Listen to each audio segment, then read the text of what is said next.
Imagine living your life after 50 and feeling energized and excited about your future. Welcome to the Women in the Middle podcast, the podcast for women who are ready to figure out what they want and create the life they deserve. Here's your host and master certified life coach, Susie Rosenstein.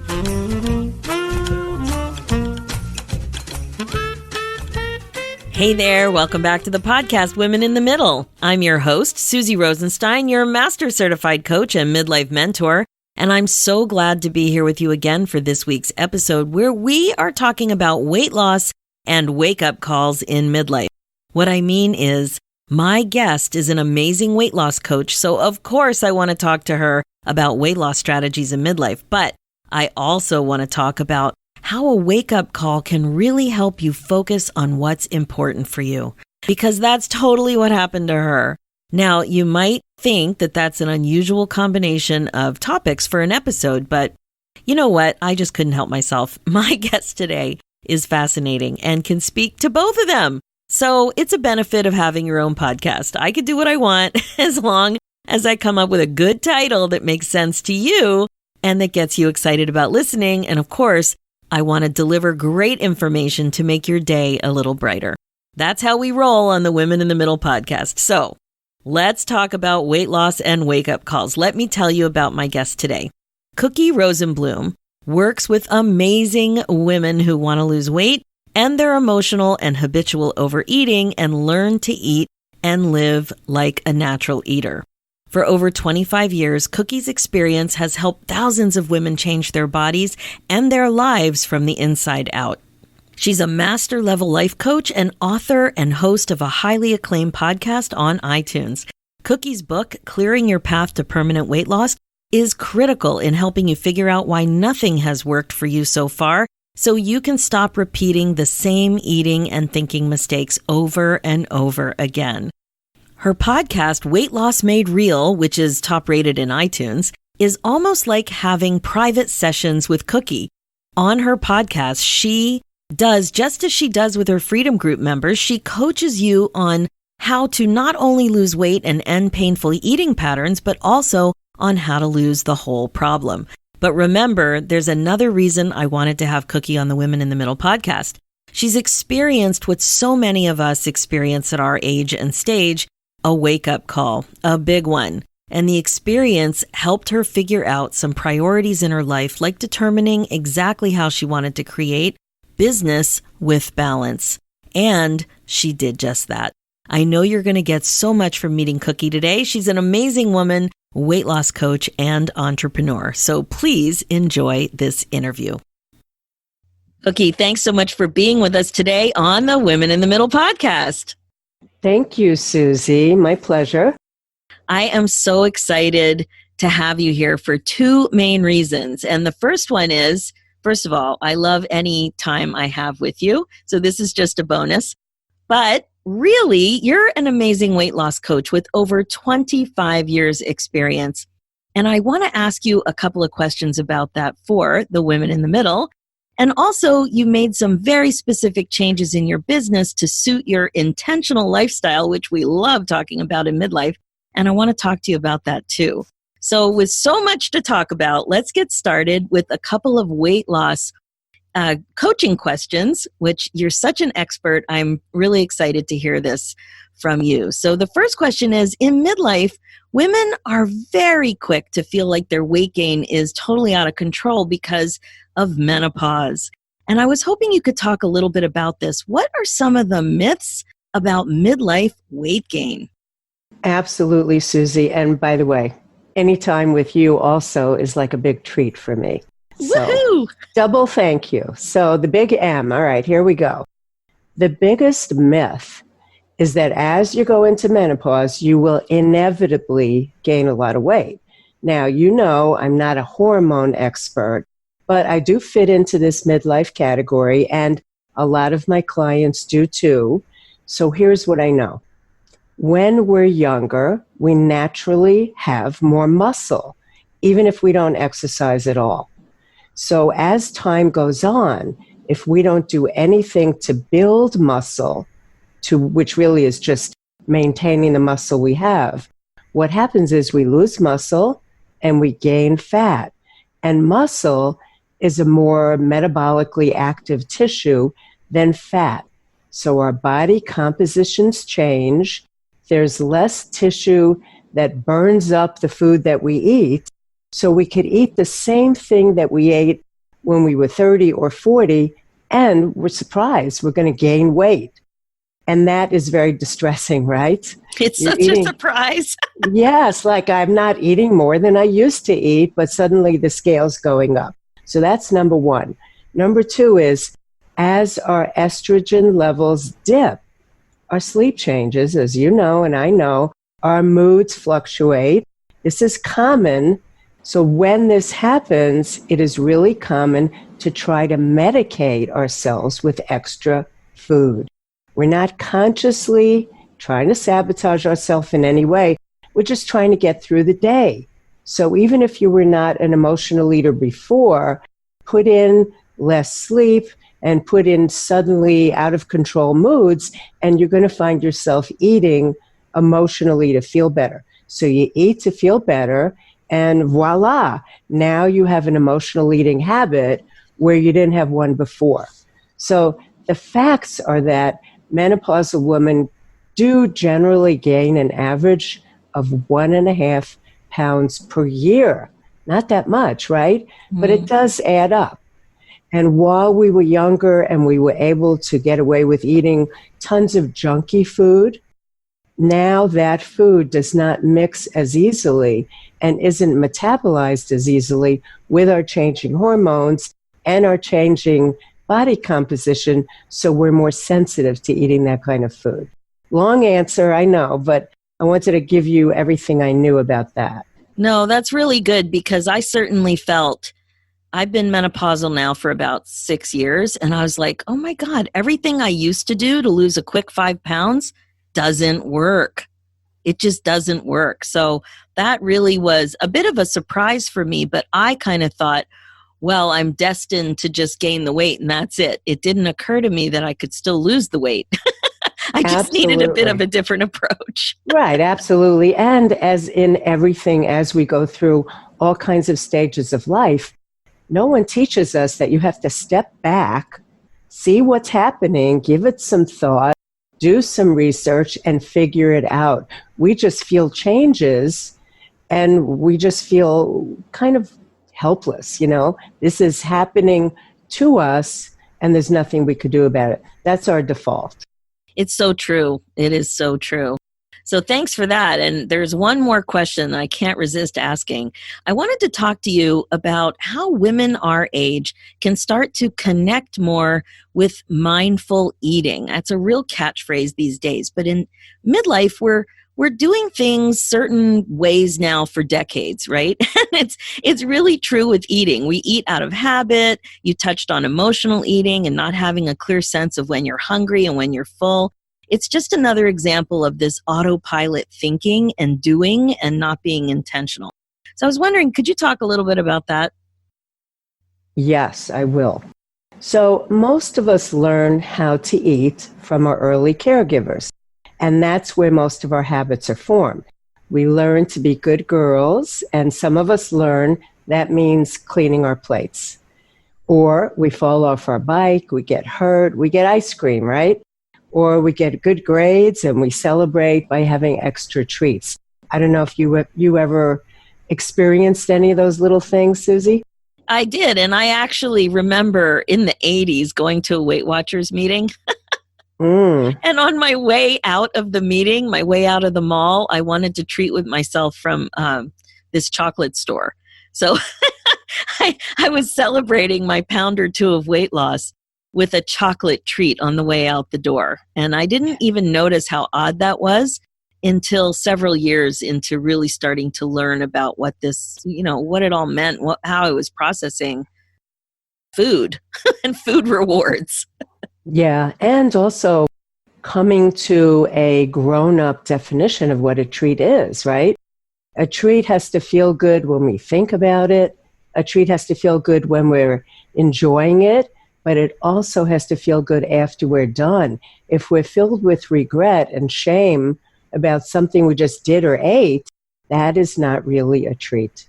Good point. So it's redefining it for us. So we go through our childhood and we learn how to deal with all those ups and downs of our emotional life with food. It's natural in our world. And it seems really harmless at the time. But what it does, Susie, is it sets us up for a lifetime of habits. You know, some of your listeners may have struggled with their weight, maybe their whole life. But others like me were an average weight until some big hormonal events like childbirth and later on like menopause, like we were just saying. So suddenly your body changes and you eat like you've always eaten, but now you have a different body to deal with. This is when we try all those tricks that we've been talking about that used to work in our 20s. I used to go to wild aerobics classes that made my face so red, I literally thought my head was going to explode. Right? I mean, could you just picture this? I would be beyond sweating. It was way beyond. So what I would do when I wanted to lose weight in my 20s was I would just stop having desserts and stop having drinks, alcohol. And after 1 week, I literally could lose 5 pounds. Remember those days? I do. That's definitely a trick. You just make some minor adjustments, and what do you know? You weigh less. Not so much anymore. Yeah, it was easy. But enter your 40s and beyond, and those simple fixes, they don't work anymore. So I had my 2 children later in life at 41 and 43. And let me tell you, the baby weight at that stage of life, it did not come off easily. And I was a weight loss coach. So that's when I became obsessed with my own weight. And I gained an unwanted, but much deeper understanding of what my own clients were going through. Because up until that point, it was like, just eat less. And all little tricks and tips to eat less. So it was hard, but it led me to what I do now, and knowing now that you have to work with your mind, your body. You can't use food to soothe yourself. That's how we work in the Freedom Group. So I want to just share with you a couple of little ideas that your listeners could do right now. Oh, great. So they've had these long ingrained habits, right? First thing is, notice the next time that you get the idea that you want to eat. The very next time, and ask yourself, am I hungry? And what I mean by that is physically hungry, where the feeling starts in your stomach, not when you see something that looks good and you get the idea that you want to eat, but right, that physical feeling in your stomach. So if it is real hunger, then I want you to sit down, choose what you want to eat, pay attention, and enjoy it and eat it. But if you want to eat and you ask if you're hungry and you're not, then you could see that something triggered you. That drive to eat in the moment is coming from your mind, not your body. So you want to go backwards and you want to ask yourself, what's going on for me? What was I just thinking right before I wanted to eat? And that's the very beginning of learning how to go back to what we all knew, if not as children, as babies. And that is how to eat when you're hungry and stop when your body, not your mind, has had enough. Does that make sense, Susie? It does, and it seems so simple, but I really think this is the core of it. I remember recently I was driving by my favorite coffee drive-through place that has coffee and donuts. And I wasn't hungry at all, but I'd been going to that drive-through for, I haven't been going to the drive-through in the last 6 years, but when I was working for almost 20 years, I would stop at that drive-through every day. And it was like clockwork. I drove by and I was like, I want a donut. I haven't had a donut. I don't even know when the last time I had a donut was. But that idea of coffee and donuts and starting my day and listening to the radio and driving to work, like it just all came up. And I thought to myself, oh, I'm not hungry. I'm just not going to turn right. Look at me not turning right. Look at me. I'm going straight.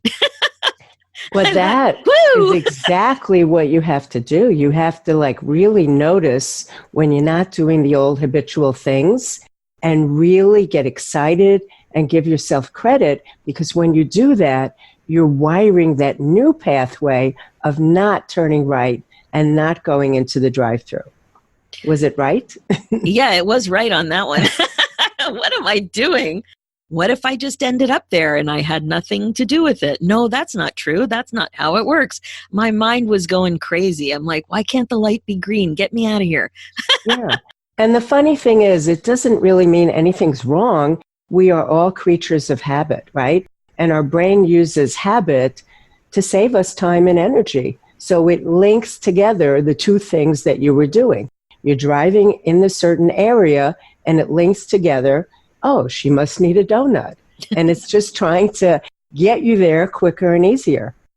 It was so funny because those years when I was driving by and working, I didn't even know what a life coach was. So I had no clue about mindfulness. I was completely disconnected to feelings of hunger.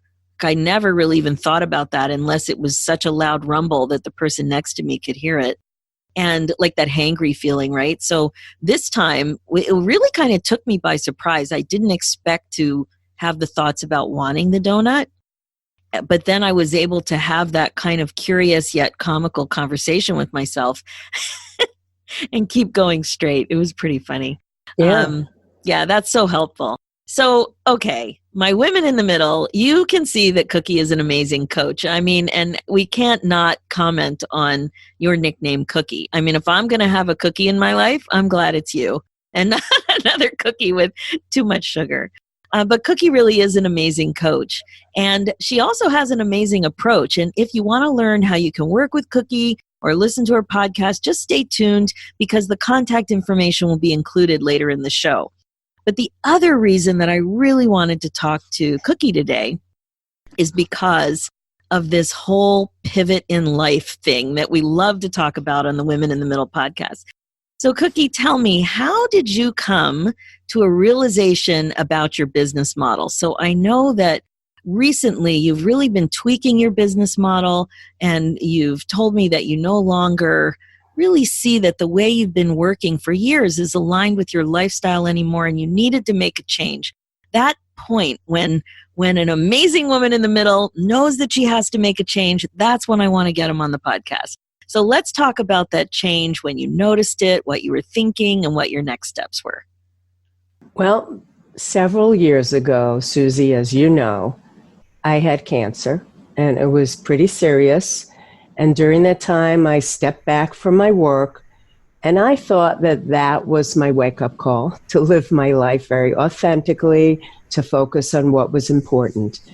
At that time, I had a thriving coaching business focusing on emotional eating and weight loss, and I did all kinds of things, mostly private clients, a little bit of groups. I worked with other coaches and collaborations.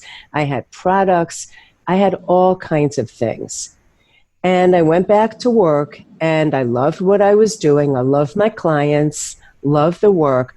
But, you know, I was working really long days, really crazy hours, and I wasn't taking great care of myself, even though that's one of the things that I teach. And the business was successful, so it was hard for me to say no to anyone that wanted to work with me. It was too tempting, you know, to just not grab it and say, come on, I can help you. But then, because my first wake-up call was not enough, in 2018, I got another kind of cancer. And this was pretty serious again, stage 4. And it was another chance for me. Now, of course, I didn't see it as another chance to change and pivot in the moment. But at the end of that year, when I got through that tough year, it was another chance for me to evaluate my life and see if I was doing what I should be doing. Did it feel good? Did it do some good in the world? And did it let me live in a way where I really could walk my talk, you know, and do what I was teaching other women to do, which was to take the best care of myself that I could. So that is how I totally changed the way that I ran my business.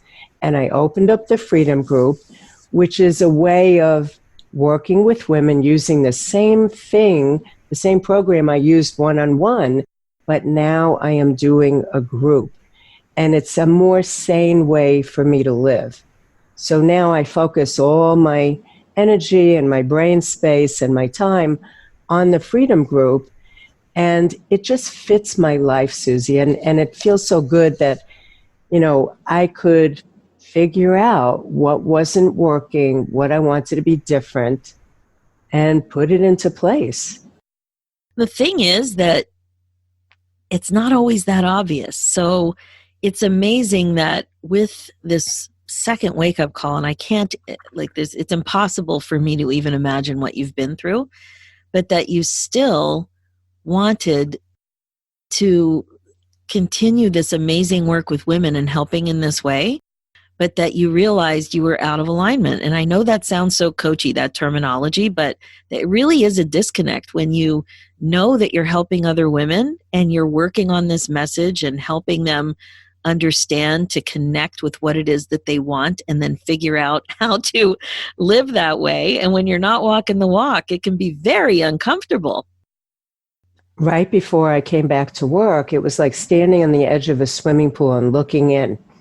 As I was getting ready to jump back into work, I knew I missed it. I missed the mental stimulation tremendously. I was feeling well enough physically to think about going in, but all the thoughts of how I was overworking before came back, and I knew this is my chance to jump back in, but to do it differently.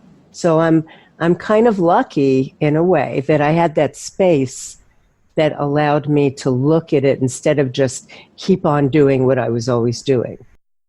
For sure. But you know what's so interesting is that as an entrepreneur, I know when somebody's not an entrepreneur and they look at us who are, trying to do work as an entrepreneur, it's like, well, you guys can do whatever you want and you can travel whenever you want and you can go to lunch whenever you want. Everything's completely flexible. And, yes and no, right? And so it is flexible, but you need to plan for flexibility. And you can go away when you want, kind of, if you plan for it. And it's not like you can take a vacation day the way I used to be able to take a vacation day when I was employed in a big corporation.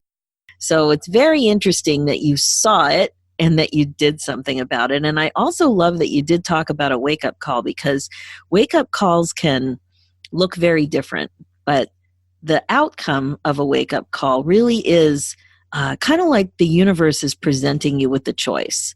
And I know my clients have talked to me about all kinds of wake-up calls. Common ones are, age or caring for parents, getting sick or somebody close to you getting sick, children leaving home, children having milestones.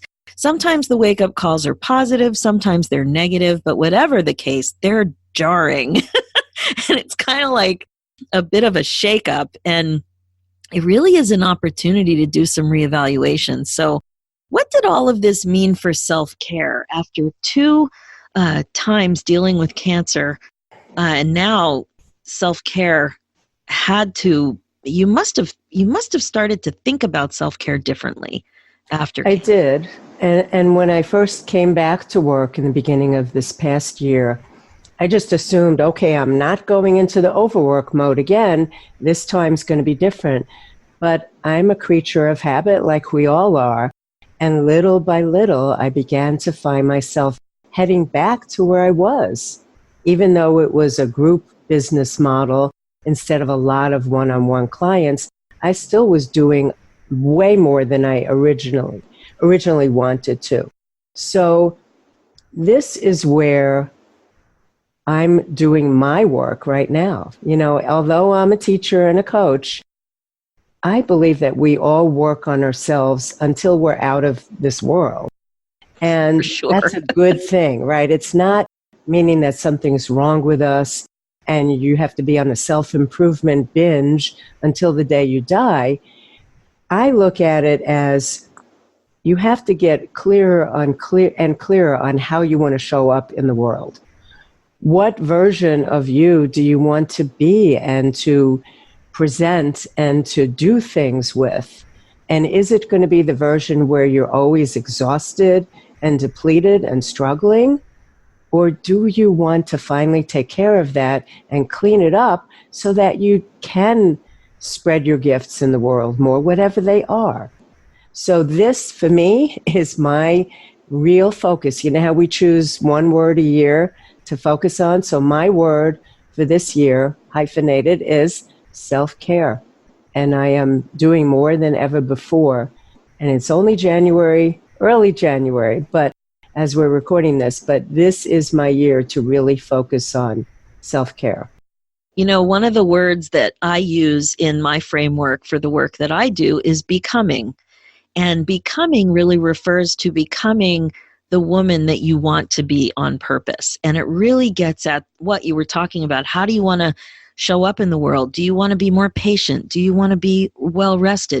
Do you want to be a woman who takes exceptional care of herself?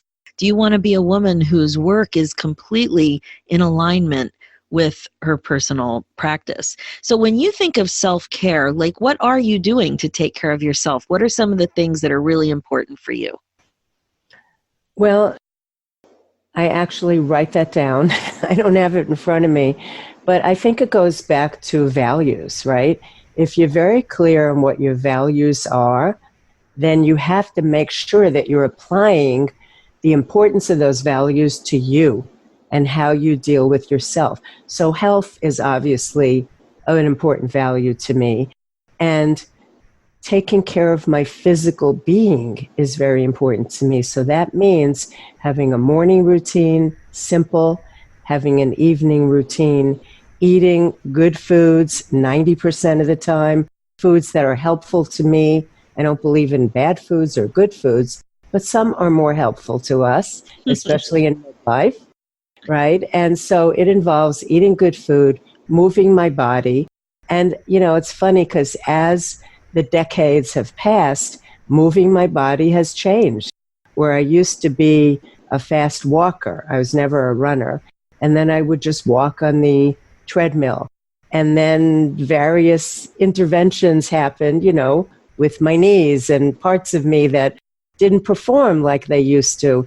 And then I would switch to a non-impact. So through the years, you adapt what works for you and your self-care. So definitely movement, journaling, making time to do tiny little short meditations, being outside a couple of times a day, even in the winter, walking my dog. You and I both have dogs, and Love it. You know, taking care of them is really very good for us.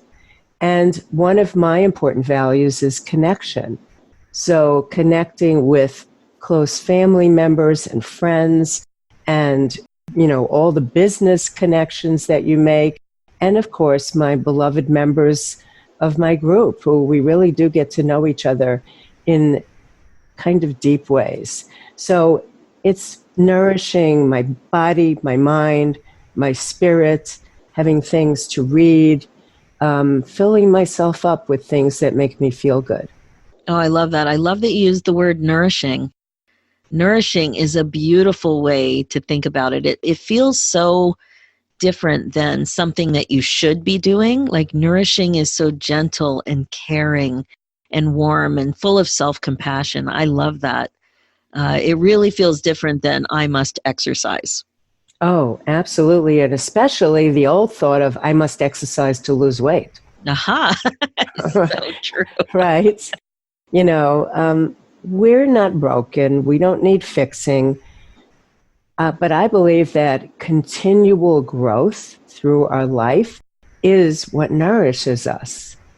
And a lot of the things you talk about is figuring out what your passions are and following them and finding ways to indulge yourself with the good stuff that feeds you, body, mind, and spirit, so that you keep becoming this better and fuller and richer version of you. We're not talking about being the skinniest woman you know and wearing, you know, a size 0 or a 2, which didn't even exist when I was growing up. You know, I don't know what we started at, but there was no such thing as a 0, and certainly no such thing as a 00. What is So that? I don't even know what that is. it's tiny. It's really tiny. And, I just think that the more you could give to yourself, you're taking care of your foundation, right? And in our life, with all the roles we have and all the different interactions and connections we have, if we look at us as we are the basic building block of our own life, the better we take care of that, the more solid we make it, the more there is that could go on top of that. Absolutely. Well, one thing we know for sure as women in the middle is that we are not alone. I find that so comforting. With that being said, what lessons do you think you can share with other midlife women who are struggling with this same realization of disconnection? Like that there's some part of their life that's just, or their lifestyle or their business that's just out of sync. It's not working for them anymore. Some might call it balance, some sense that they're running on a treadmill, no pun intended. But what are some of the key lessons that you can share that really helped you pivot? Susie, what you're saying is so true, that it is so easy to feel like you're on that treadmill and to feel like you wake up, you do the same thing, you go to sleep. What's the point? Plus, now you're older and things are changing. Where is the joy coming from? But I find listening to what you say and what you share inspiring, because I truly do believe, and I am a great example, that there is no such thing as a time cutoff. It is never too late unless it's literally the very end for you. So much is possible, and I think our brains are trained to look for, yeah, but. That's not possible for me. You could do that, but you're different. And I think we're all unique, and we all have all this experience that we've gathered and all this knowledge that we don't even realize how much we have, and all the different ways that we could direct it, and all those different ways that would feel good. And one more little thing. I think that you have to accept that you know yourself better than anybody else. Oh my gosh, that's so good. Right? And we as women tend to not trust ourselves. That doesn't mean that you can't get guidance from someone else or support from someone else, but you have to know inside what's right for you and be open and willing to speak up for yourself and to go after it. So knowing yourself does not mean that you say, oh yeah, that's just what I always do, that's how I am. No, that's an excuse. Just because you've always done something doesn't mean that's you. It means it's your habit. So if you put that aside, trust yourself to try different things and see what feels good today, because you are different today than you were 10 years ago or 20 years ago or 1 year ago, for sure. Yeah, that is so good, Cookie. Like one of the things I always say on the podcast, when I ask a question, when I'm talking about something, I ask a question and I'm like, what was the first thing that came to your mind? Because we want to squish that stuff down, right? But that's really what we're thinking.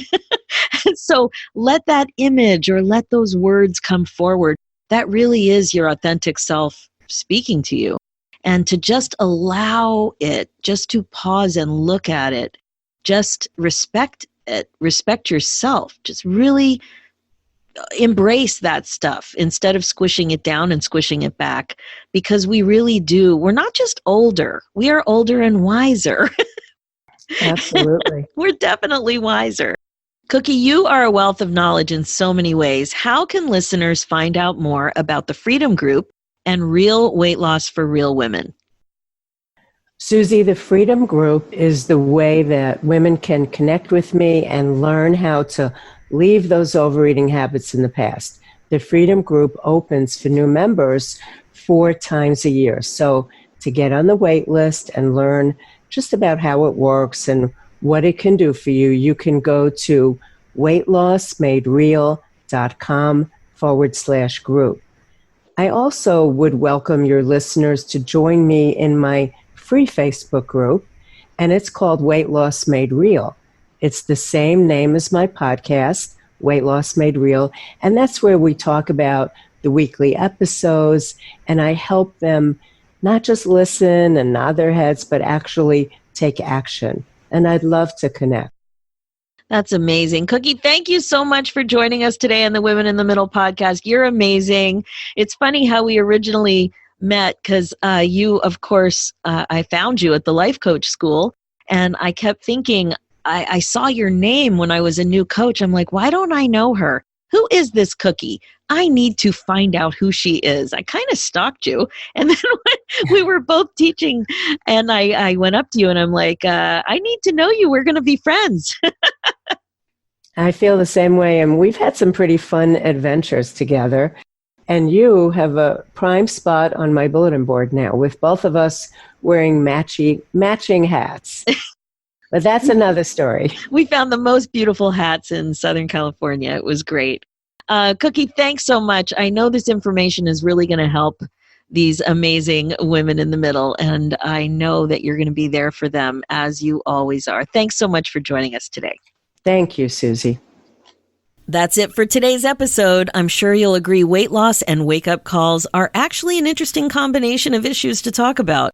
I love that Cookie explains some of the myths behind weight loss in menopause and weight loss in midlife, and the importance of learning more about mindful eating. It really can be life-changing. Speaking of life-changing, she made some pretty powerful life changes too. A wake-up call can really be an opportunity to slow down and reflect on what's really important and what you can do about it. You can also check out episode 42 called When You Have a Midlife Wake-Up Call. You can do that so you can dig in a little deeper on this topic. Okay, my focus as a midlife coach is to help you waste less time spinning and feeling stuck. It's time to get excited about your life again. Being the queen of your brain domain really is the best way to be. So check out the show notes with more information and links about how to connect with Cookie at SusieRosenstein.com. Download my free ebook, 9 Secrets to Get Unstuck in Your 50s at SusieRosenstein.com/9 secrets. And there are 3 ways to connect more with me in the future. The first way is to join the free Women in the Middle community Facebook group, where we continue the podcast conversation. Head over to www.facebook.com/groups/Women in the Middle community. 2, work with me directly and get unbelievably effective coaching to take you from being stuck and confused to being crystal clear and excited about your future. Book your free call and let's talk. Just head over to www.talktosusie.com. And 3, become a first lady, of course. Join my new midlife membership, Finally First. This is an upbeat virtual community for midlife women who want clarity, courage, and connection to make the changes they want to make in their next chapter. Sign up for the VIP waitlist now because the doors will open again soon and you will be ready to go. Head over to www.IamFinallyFirst.com. Let's do this, ladies. It's time for you to put yourself first, one thought at a time. Thanks so much for listening, and I'll talk to you next week.